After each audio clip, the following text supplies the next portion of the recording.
मेहंदी लगाई गई। हाड़ा साहब बात को सुनना कि पिछले दिनों जो करवा चौथ का त्योहार निकला, माता बहनों ने हाथों में मेहंदी लगाई। बहुत अच्छी बात है, माननीय श्रृंगार का खुशहाली का प्रतीक है। पाँव में लगाई गई।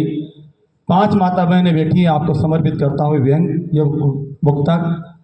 लेकिन मेरे जैसे कलमकार को जब तकलीफ हुई साहब, जब वही मेहंदी नाभि पर लगाई गई और पीठ पर लगाई गई, तो उसको मेरी नजर में मैंने क्या लिखा है, बहुत अच्छा विषय भाई, अच्छा विषय।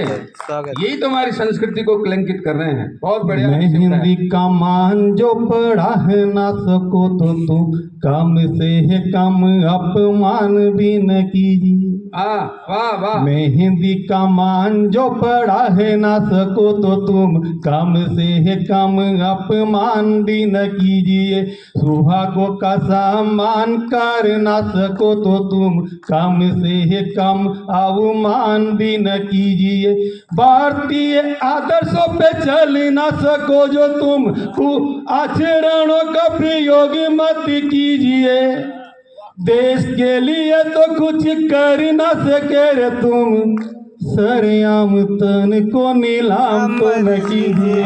सरेआम तन को नीलाम तो न। भाई नमस्कार, वाह क्या बात। भाई परमानंद कह रहा था, बहुत अच्छा। लोग कहते हैं कि साहब राजस्थान की मिट्टी ऐसी थी, लेकिन मैं कहता हूँ वर्तमान में क्या हालत है देखो आप।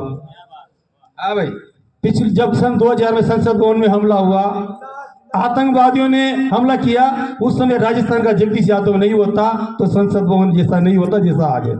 एक मुक्त रखता हूँ। जिस वसुधा से मैंने जन्म लिया है, इतिहास गवाह आज तक उसके बलिदान का। जिस वसुधा से मैंने जन्म लिया है, इतिहास गवाह आज तक उसके बलिदान का। जहाँ के हर जन जन में बड़ा है आज तक रक्त विश्वास और भी तो स्वाभिमान का। आतंकवाद की ही लपटों में जो न लिपटता, वीर जगदीश मेरे इस राजस्थान का।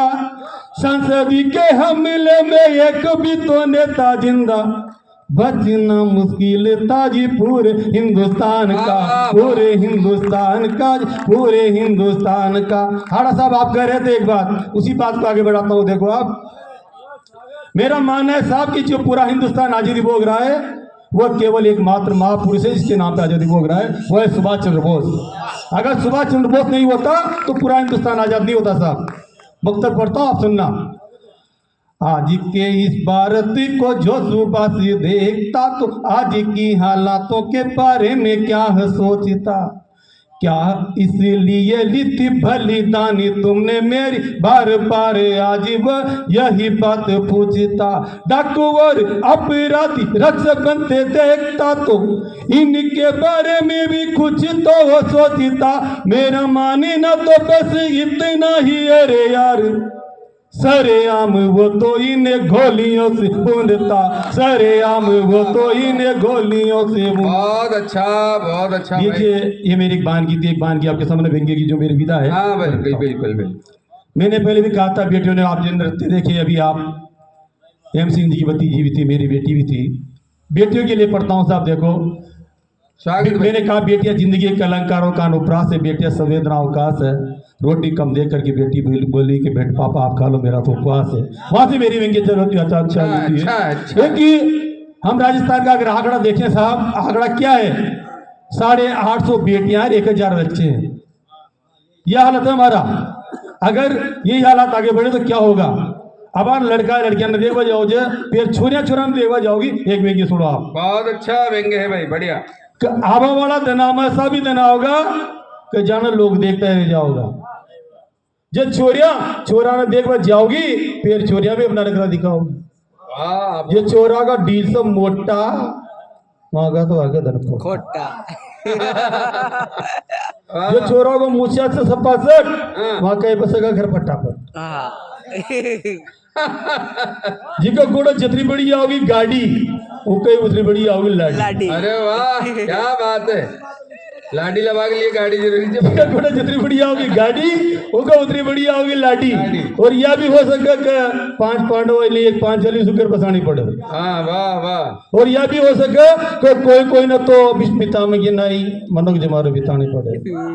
धन दूनी रात चौगनी जो पूर्ण हत्या होगी फिर यह तो काय होगी अजी कर्म करेगा तो कलयुग ही आओगो फिर भाई हिसाब से तू कहाँ लेवा जाओगो फिर भाई ऐसा तू कहाँ लेवा जाओगो। एक मेरी प्रतिनिधि रचना है माँ। हाँ भाई। उस शीर्षक से मैं भान की ओर आपके सामने रखता हूँ। जो मेरा चिंतन है जो मेरी यात्रा है उसको मैं एक पूजा की तरह उस कविता को आपके सामने पढ़ता हूँ। सुनिए आप।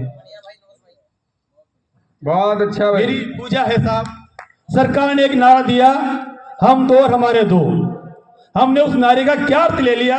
हम दो पति पत्नी और 2 हमारे बच्चे। हमने हमारे माता पिता को वृद्धाश्रम तक पहुंचा दिया। आपने लियोवान तो वही लियो जो हम दो हमारे बीच। खुद गीले में सोती रही सो के मेता लाल माँ के से त्यागी की जग में नहीं मिसाल। स्वर्गीय कवि ओम व्यास कहा करते थे एक माँ के 2 बेटे होते हैं, एक ऊपर रहता है एक नीचे रहता है। ऊपर वाला 15 दिन रोटी खिला देता है, नीचे वाला 15 दिन रोटी खिला देता है। समस्या उस दिन होती है जो महीना 31 का होता है उस दिन माँ को रोटी कौन खिलाए। तब जाके ऐसी कविताएं लिखता हूँ और आपके सामने रखने की कोशिश करता हूँ। अच्छा है भाई, अच्छा विषय है और प्रसंग भी बढ़िया है। सुन जो माँ तुझे पाने के लिए दर दर पर भटकी आज दिन के सांप तेरी आंख में वही माँ कटकी। अरे जिस माँ ने तुझे 9 माह तक घर में रखा जन्म दिया लायक बनाया तूने उस माँ को एक वक्त का निवाला ने खिलाया। वाह वाह वाह। तू कहता है उसने जो किया ये उसका फर्ज है। तू कहता है उसने जो किया ये उसका फर्ज है। अरे तू ये क्यों बोला कि तेरे तन की चमड़ी उसी माँ का कर्ज है। अरे तूने तो उसको घर से तक दिया निकाल पर फिर भी तो उसने अपने आप को लिया संभाल। जब भी तो है आज भी ये कहती है हे ईश्वर सदा मेरे लाल को खुश रखना क्योंकि वही तो है संसार बिकमरा अपना। अरे देखता हूं अन्याय तो कहता हूं इंसान से हे मानव थोड़ा तो डर भगवान से। हे मानव थोड़ा तो डर भगवान से अन्यथा अर्थ का अनर्थ हो जाएगा। एक बार जो माँ बिछड़ी तो तू माँ को ढूंढता रह जाएगा। बिल्कुल तू माँ बिछड़ी तो तू माँ को ढूंढता रह जाएगा। अरे माँ की ममता तो वो ममता है हेम सिंह जी। अरे माँ की ममता तो वो ममता है जिसे कोई उपमा दे नहीं सकता। वो जिसकी कोई सीमा नहीं होती और जिसको कोई उपमा दे नहीं सकता। देखता हूँ अन्याय तो कहता हूँ इंसान से हे मानव थोड़ा तो डर भगवान से अन्यथा अर्थ का अनर्थ हो जाएगा।